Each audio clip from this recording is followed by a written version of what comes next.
जो सब जगह हार कर आता है, खाटू आकर जीत जाता है। पर आखिर कौन है ये खाटू श्याम?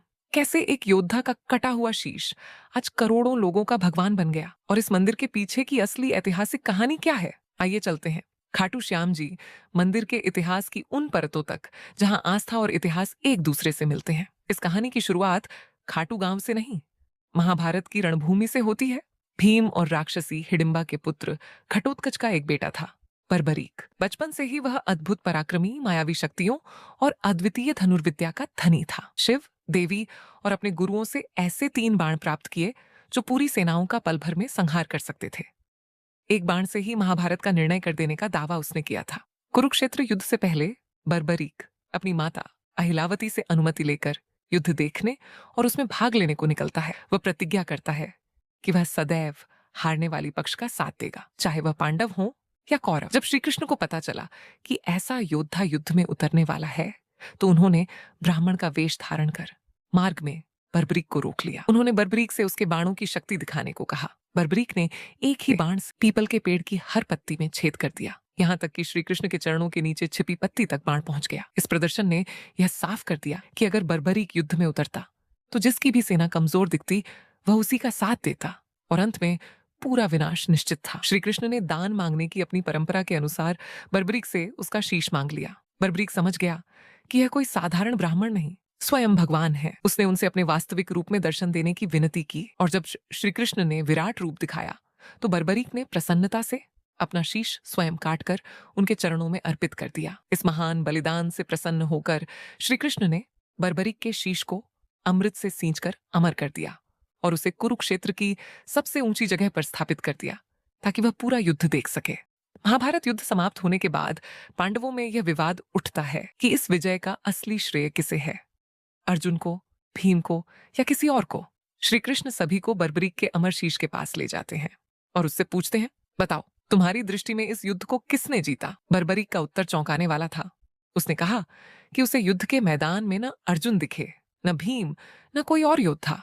उसे केवल श्री कृष्ण का सुदर्शन चक्र नाचता दिखा और मां भगवती को रक्तपान करते देखा। बाकी सब तो केवल निमित्त मात्र नजर आए। इस उत्तर से यह संदेश निकला कि वास्तविक विजयी शक्ति दिव्य है, इंसान केवल माध्यम है। बर्बरीक के इस अनोखे बलिदान और भक्ति से प्रसन्न होकर श्री कृष्ण ने उसे वरदान दिया कि कल युग में वह श्याम नाम से पूजित होगा। श्री कृष्ण ने कहा कि जो भी सच्चे मन से श्याम का नाम लेगा उसकी मनोकामना पूरी होगी और विशेष रूप से जो हताश, पराजित और दुखी हैं उन्हें वह सहारा देगा। इसी वरदान के कारण आज खाटू श्याम जी को हारे का सहारा कहा जाता है और यह आस्था केवल लोक कथा नहीं, करोड़ों भक्तों के अनुभवों का हिस्सा बन चुकी है। बर्बरीक का शीश खाटू कैसे पहुंचा?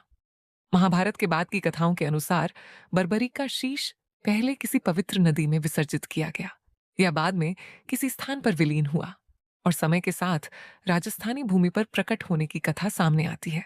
मान्यता है कि युद्ध के बाद युगों के बीतने पर यह शीश राजस्थान के सीकर जिले के खाटू गांव के पास धरती के गर्भ में दबा रह गया। एक दिन एक गाय रोज रोज एक जगह पर दूध बहा देती थी। जब ग्रामीणों ने यह चमत्कार देखा तो उस स्थान की खुदाई कराई जहां से एक दिव्य शीश प्राप्त हुआ। यह शीश एक ब्राह्मण के सुपुर्द किया गया, लेकिन असली मोड़ तब आया जब स्थानीय शासक को स्वप्न आया। खाटू गांव के राजा रूप सिंह चौहान और उनकी पत्नी नर्मदा कंवर को स्वप्न में आदेश मिला कि उस दिव्य शीश के लिए एक भव्य मंदिर बनाया जाए और वहीं उसकी प्रतिष्ठा की जाए। माना जाता है कि मूल मंदिर का निर्माण 1027 ईस्वी के आसपास रूप सिंह चौहान द्वारा करवाया गया, जिससे यह स्थान आधिकारिक रूप से एक बड़े तीर्थ के रूप में स्थापित हो गया। एक तरफ महाभारत की कथा, दूसरी तरफ राजपूत राजाओं का इतिहास। खाटू में आकर दोनों एक दूसरे से जुड़ते हैं। यहाँ बर्बरीक केवल एक योद्धा नहीं रहते, वे श्याम बनकर लोक देवता हो जाते हैं। वर्तमान खाटू श्याम मंदिर सफेद मकराना संगमरमर से बना एक भव्य धाम है, जिसकी दीवारों और शिखरों पर पौराणिक दृश्यों की सुंदर कलाकृतियां उकेरी गई हैं। मंदिर के मुख्य भाग में काले दुर्लभ पत्थर से निर्मित श्याम बाबा की मूर्ति, रजत जड़ित द्वार और सामने फैला विशाल प्रांगण भक्तों की भीड़ से हमेशा भरा रहता है। मंदिर परिसर के 2 अत्यंत महत्वपूर्ण हिस्से हैं। पहला है श्याम कुंड, जहां से माना जाता है कि बर्बरीक का शीश प्रकट हुआ था, और दूसरा है श्याम बगीचा, जहां से पूजा के लिए फूल लिए जाते हैं और जिसे अत्यंत पवित्र माना जाता है। स्थानीय इतिहासकारों और कुछ स्रोतों के अनुसार मध्यकालीन काल में इस मंदिर पर मुस्लिम शासकों के समय में संकट आए। यहाँ तक कि 17वीं सदी के आसपास औरंगजेब की सेना द्वारा मंदिर को क्षति पहुंचाए जाने की परंपराएं मिलती है। बाद के राजपूत शासकों और जागीरदारों ने मंदिर को फिर से संवारने और जीर्णोद्धार करने में महत्वपूर्ण भूमिका निभाई। विशेषकर 1720 ईस्वी के आसपास हुए पुनर्निर्माण का उल्लेख मिलता है। इन दौरों के बीच भी श्याम की भक्ति रुकी नहीं। लोकगीतों, भजनों और मेलों ने इस धरोहर को जिंदा रखा। आज खाटू श्याम जी का मेला देश के सबसे बड़े धार्मिक मेलों में से एक माना जाता है। हर वर्ष फाल्गुन मास के शुक्ल पक्ष की षष्ठी से द्वादशी तक खाटू में विशाल मेला लगता है, जहां भारत ही नहीं विदेशों से भी लाखों श्रद्धालु पहुंचते हैं। इतिहास की नजर से देखें तो खाटू श्याम का मंदिर राजस्थान की सामंती राजनीति, स्थापत्य कला और लोक भक्ति का संगम है। और आस्था की नजर से देखें तो यह वह स्थान है जहां एक कटे हुए शीश के बलिदान को युगों तक याद रखने की प्रतिज्ञा निभाई जा रही है। आज खाटू श्याम जी को श्री कृष्ण का कलयुगी स्वरूप माना जाता है और उनके भक्त मानते हैं कि सच्चे मन से ली गई उनकी जय ध्वनि असंभव को भी संभव बना देती है। रेत के इस गांव में जहां कभी एक गाय ने चुपचाप दूध बहा दिया था, आज भी करोड़ों लोग अपने दुख बहाने आते हैं। इतिहासकार इसे एक प्राचीन मंदिर कह सकते हैं।